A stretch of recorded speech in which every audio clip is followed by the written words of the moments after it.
কেন্দ্রাঞ্চল তৃণমূলের প্রতিবাদ পথসভা। কেন্দ্রীয় সরকারের অপরিকল্পিত এসআইআর এর মাধ্যমে গণতন্ত্র হত্যার প্রতিবাদে ও বাংলার বৈধ নাগরিকদের ভোটাধিকার হরণের চক্রান্তের বিরুদ্ধে তৃণমূল কংগ্রেসের পক্ষ থেকে প্রতিবাদ পথসভা অনুষ্ঠিত হলো। এদিনের কর্মসূচিটি পাণ্ডবেশ্বর বিধানসভার অন্তর্গত কেন্দ্রাঞ্চল তৃণমূল কংগ্রেসের পক্ষ থেকে পালন করা হয়। এদিনের প্রতিবাদ পথসভা বিষয়ে অঞ্চল সভাপতি যমুনা ধীবর সংক্ষিপ্তভাবে জানান, 2014 সালে মোদী সরকার ক্ষমতায় আসার পর বলেছিলেন আচ্ছা দিন আইগা, কিন্তু সেই দিন এখনও আসেনি দেশ তথা রাজ্যের বুকে।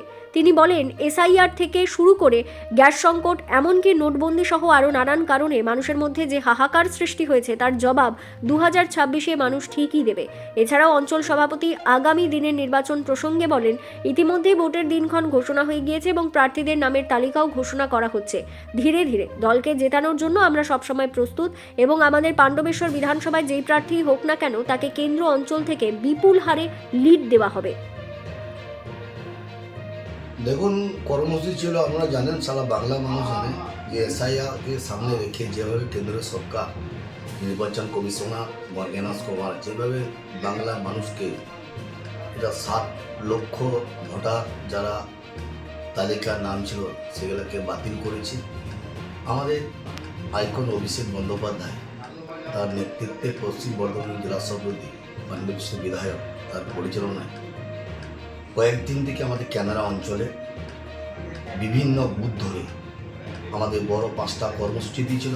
স্ট্রিট করোনা পথসভা আমরা 12 তারিখ থেকে কর্মসূচি শুরু করেছিলাম। 12 থেকে 16 লাস্ট প্রোগ্রাম আমাদের শেষ হলো রামনগর গ্রামে ক্যানারা অঞ্চলে। দলীয় যেভাবে দায়িত্ব দিয়েছে সেই দায়িত্ব আমরা পালন করছি। এসআইআর এর পর দেখা গেল মানুষকে গ্যাস সংকটেও ভুগতে হচ্ছে, এই নিয়ে কি বলবেন? দেখুন, আমরা তো 2014 থেকে যে কেন্দ্রের যে মোদী সরকার ক্ষমতাতে এসেছিল, উনি একটাই বার্তা ছিল যে আচ্ছা দিন আসবে।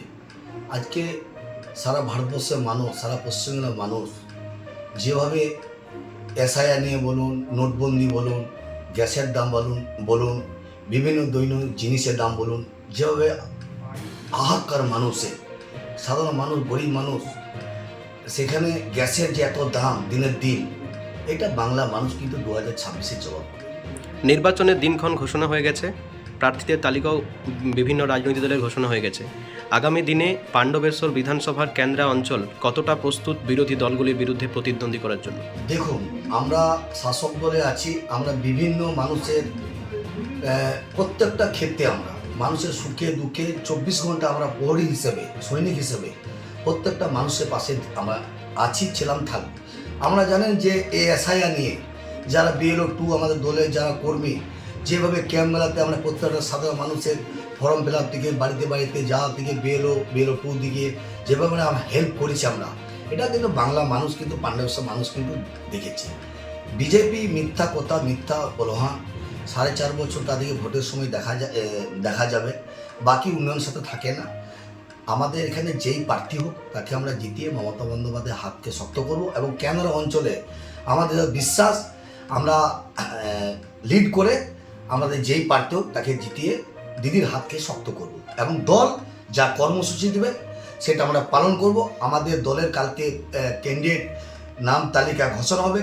আমাদের ইতিমধ্যে বিভিন্ন অঞ্চলে দেয়াল লেখন আমরা দেয়াল লেখন শুরু করেছি এবং প্রার্থীর নামটা আমরা বসিয়ে নিই। কালকে যখনই ঘোষণা হবে রাতের দিকে আমরা প্রত্যেকটা প্রার্থীর নাম লিখতে শুরু করবো আমরা আমাদের এলাকায়। পাণ্ডবেশ্বর থেকে রাকেশ লাহার রিপোর্ট, বিগ নিউজ বাংলা।